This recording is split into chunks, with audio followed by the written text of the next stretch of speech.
Hello yes welcome back to our channel my work creative. ఇంతకుముందు వీడియోలో మనం front neck back neck ఏ విధంగా వేసుకోవాలో చెప్పాను కదండి. ఇంతకుముందు చూపించిన సాఫ్ట్వేర్స్ వేరు, అది రెయిన్బో, ఇది వచ్చేసి దాహు. నిన్న ఒక కస్టమర్ కాల్ చేశారండి. కాల్ చేసి మేడం మాకు ఆపరేటింగ్ వేరే ఉంది, మా మిషన్ది మీరు మీ దగ్గర ఉన్న మిషన్ది వేరే ఉంది, మాకు వేరే మిషన్ది కూడా చూపించండి అని చెప్పేసి అడిగారు. అందుకని చెప్పేసి అలాంటి వాళ్ళ కోసం ఈ వీడియో అనేది తయారు చేశానండి. ఇది దానికి దీనికి సిస్టమ్ చేంజ్ ఉంటుందండి, కొంచెం పెద్దగా వేరియేషన్ ఉండదు. లోపల కొన్ని ఆప్షన్స్ మాత్రమే చిన్న చిన్న చేంజెస్ ఉంటాయి, రిమైనింగ్ అంతా సేమ్ ఉంటుంది. ఇంతకుముందు చూపించిన వీడియోలో ఇలాంటి బటన్స్ 2 ఉంటుండే, స్టార్ట్ బటన్ ఒకటి, స్టాప్ బటన్ ఒకటి. దీనికి అలా ఉండదండి, స్టార్ట్ బటన్ స్టాప్ బటన్ ఒకటే ఉంటుంది. లోపల చిన్న చిన్న చేంజెస్ మాత్రం ఉంటాయి. అవి తెలుసుకుంటే మీకు వర్క్ చేయడం ఈజీ అవుతుంది చాలా. సో అది చెప్పడం కోసమే చేశానండి వీడియో. ఫస్ట్ వచ్చేసి నేను ఒక బ్యాక్ నెక్ అనేది ఏ విధంగా వేయాలో చూపిస్తాను. ఇది వచ్చేసి మన మిషన్ పైన వేసిన ఆల్ ఓవర్ డిజైన్.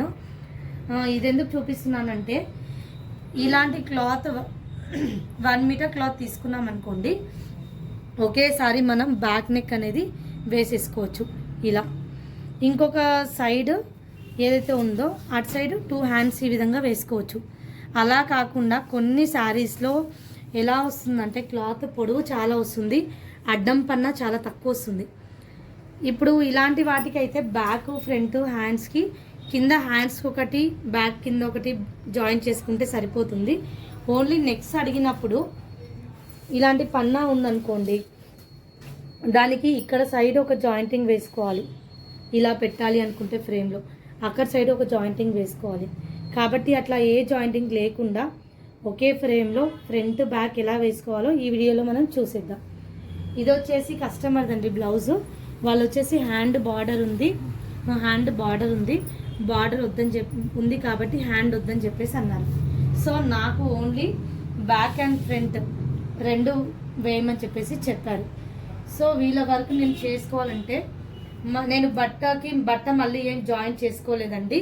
ఇప్పుడు అడ్డం పెట్టే బట్టని నిలువుగా పెట్టేసుకున్నాను ఈ ఫ్రేమ్లో. సో నాకు ఇప్పుడు జాయింటింగ్స్ ఏమీ పడవు, ఎందుకంటే బ్యాక్ ఫ్రంట్ కాబట్టి ఇక్కడ జాయింట్ వేయాల్సిన అవసరం లేదు. ఇక్కడ ఫ్రంట్ వచ్చేసింది, ఇక్కడ బ్యాక్ వచ్చేసింది. ఇప్పుడు మనం వీడియోలోకి వెళ్తే ఫస్ట్ వచ్చేసి ఇది పెన్ డ్రైవ్ అండి. మిషన్లో పెన్ డ్రైవ్లో నేను అనేది డిజైన్ ఉంది. ఈ డిజైన్ని మనం ఎలా పెట్టుకోవాలి అనుకుంటే ఫస్ట్ నెంబర్ 1 ఉంది కదా, నెంబర్ 1లోకి వచ్చానండి. నాకు కావాల్సిన డిజైను పెన్ డ్రైవ్లో ఉంది. పెన్ డ్రైవ్లో వచ్చేసి ఈ ఫోల్డర్లో ఉంది అండి 398. ఆప్షన్కి వెళ్ళాలనుకుంటే ఫస్ట్ ఏం చేయాలంటే ఇక్కడ కింద కనిపిస్తుంది కదా ఈ పెన్ డ్రైవ్ ఆప్షన్ని క్లిక్ చేయాలి. ఈ పెన్ డ్రైవ్ ఆప్షన్ క్లిక్ చేస్తే మనకి ఇవన్నీ వస్తాయి. అంటే ఇప్పుడు ఈ పెన్ డ్రైవ్లో ఉన్న డిజైన్స్ అన్నీ ఇవి చూపిస్తుంది, మనకు కావాల్సిన డిజైన్స్. నేను ఇందాక సేవ్ చేసుకున్న డిజైన్ వచ్చేసి 389 తీసుకున్నాను. అది పెన్ డ్రైవ్లో ఎక్కడుందో చూసేద్దామండి.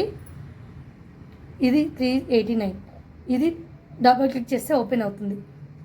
దీనిలో నాకు వచ్చేసి బ్యాక్ నెక్ అవసరం అండి. బ్యాక్ నెక్ సెలెక్ట్ చేసుకొని ఇక్కడ ఫ్లవర్ సింబల్ కనిపించి యారో ఉంది కదా, అది నేను కాపీ చేసుకుంటున్నాను పెన్ డ్రైవ్లో నుంచి డిస్ప్లేలోకి.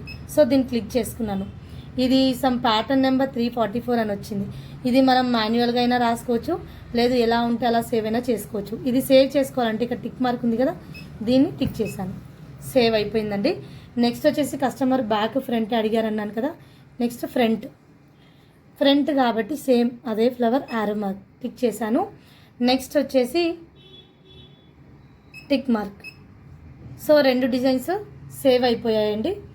అది ఎక్కడ సేవ్ అయ్యాయో చూద్దాం. నెక్స్ట్ ఎగ్జిట్ అయిపోతున్నానండి, ఎగ్జిట్ అయ్యాను. ఇది వచ్చేసి ఫ్రంట్, ఇది వచ్చేసి బ్యాక్ కనిపిస్తుంది కదండి, బ్యాక్ అండ్ ఫ్రంట్.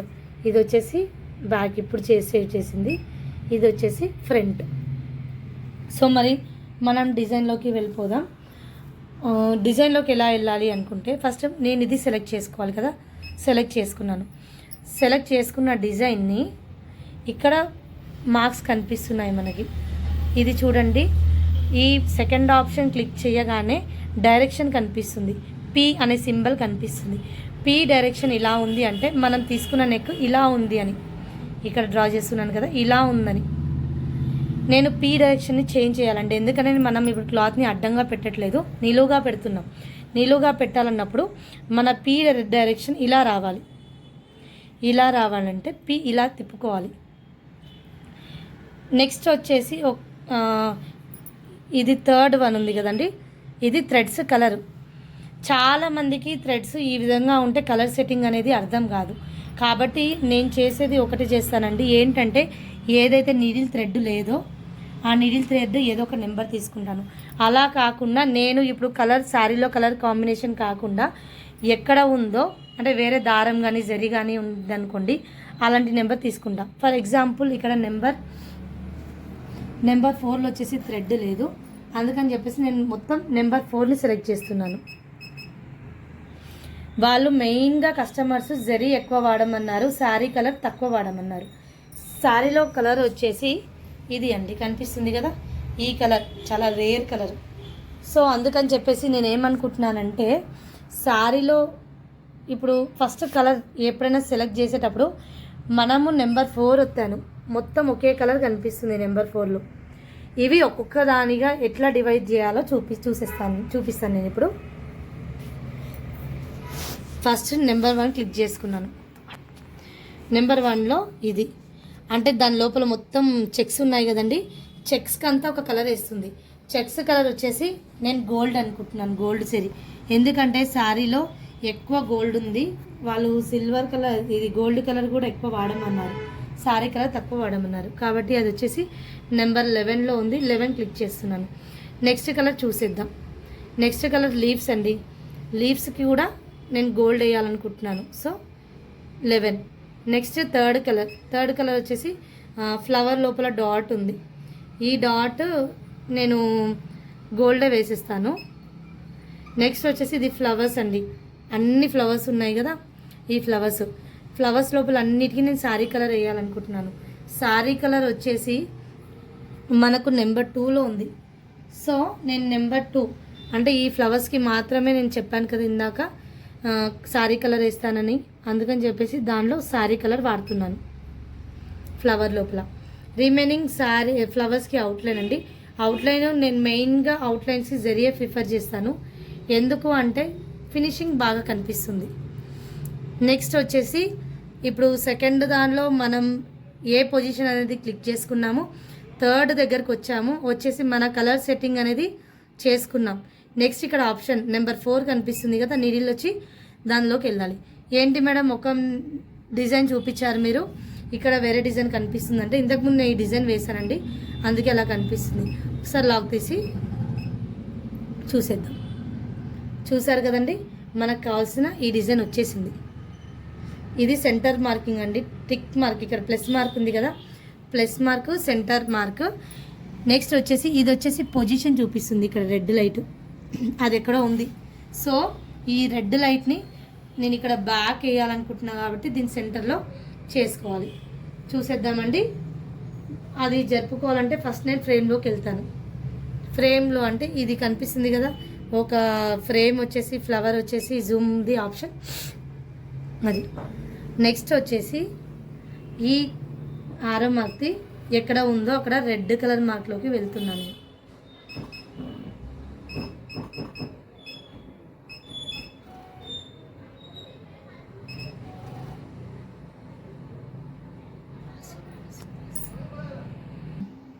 చూస్తున్నారు కదండి, మనం ఫ్రేమ్ సెంటర్ పాయింట్ పెట్టుకోవాలి. ఇక్కడ గ్రాఫ్లోకి వెళ్ళి కూడా మనం డౌట్ క్లియర్ చేసుకోవచ్చు. మనం టిక్ చేసుకున్న మార్క్కి కరెక్ట్గా ఉందా లేదా చెక్ చేసుకోవాలనుకుంటే ఒకసారి మనం అవుట్లైన్ చెక్ చేసుకోవాలి. అవుట్లైన్ ఏ విధంగా చేసుకోవాలి మేడం అని అడిగితే ఇక్కడ ఉంది కదా ఈ సింబల్, ఇక్కడికి వచ్చేసి ఇక్కడ ఆరో మార్క్ కనిపిస్తుంది కదా, ఇది టిక్ చేసి కన్ఫర్మ్ చేస్తే మనకు చూడండి చూపిస్తుంది అవుట్లైన్.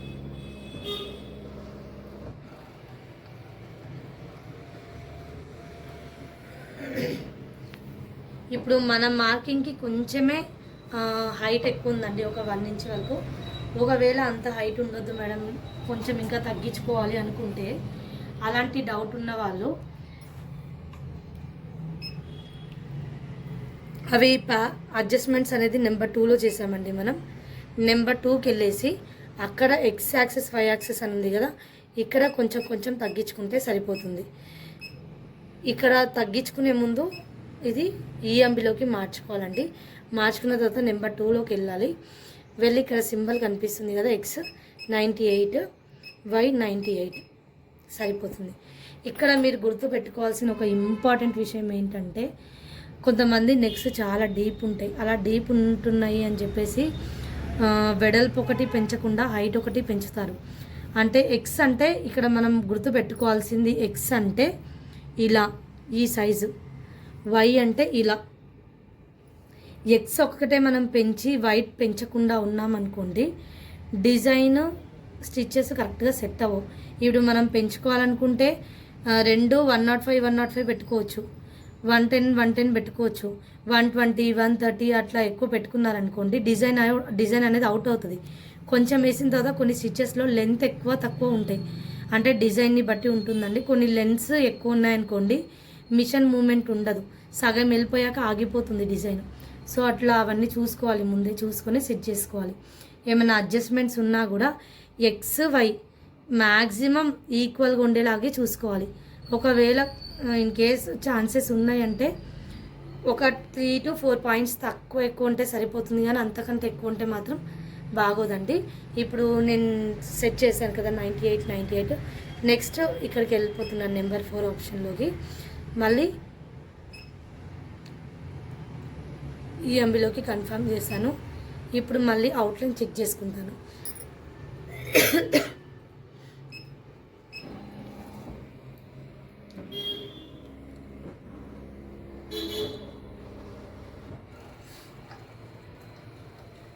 కనిపిస్తుంది కదండి.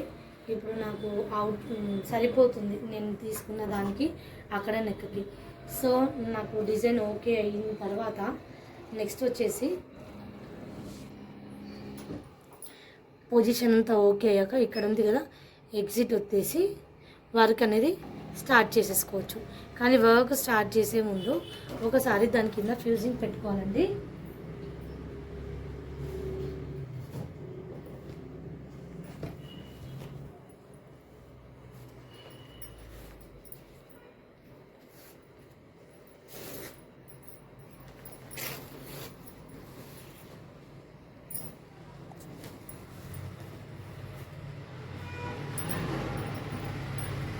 చూస్తున్నారు కదండి, మిషన్ కింద ఫ్యూజింగ్ అనేది నేను పెడుతున్నాను.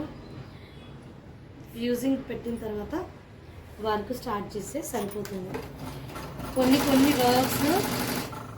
వర్క్స్ క్లాత్ అనేది చాలా సన్నగా కూడా ఉంటుందండి. ఇలాంటి టైంలో ఫ్యూజింగ్ అనేది 1కి 2 లేయర్స్ కానీ ఎక్స్ట్రా వేసుకుంటే బెటర్. ఎందుకంటే ఫినిషింగ్ అనేది జరగదు. మిషన్లో వర్క్ వేసేటప్పుడు అవుట్లైన్స్ ఏమైనా ఉన్నా కూడా వర్క్ అనేది డిస్టర్బ్ కాదండి. అందుకని చెప్పేసి మనం ఫ్యూజింగ్ పేపర్ అనేది పెడతాము. చూసేసారు కదండి, ఒక మిషన్లో మన ఈ సాఫ్ట్వేర్లో, దాహు సాఫ్ట్వేర్లో బ్యాక్ నెక్ అనేది ఏ విధంగా సెట్ చేసుకోవాలో మీకు ఈ వీడియో అర్థమైందని అనుకుంటున్నాను. వీడియో కనుక నచ్చినట్టయితే లైక్ చేయండి, షేర్ చేయండి. మీకు ఇంకా ఏమైనా డౌట్స్ ఉంటే కామెంట్ సెక్షన్లో కామెంట్ అనేది చేయండి. థ్యాంక్ యూ అండి, థ్యాంక్ యూ వెరీ మచ్.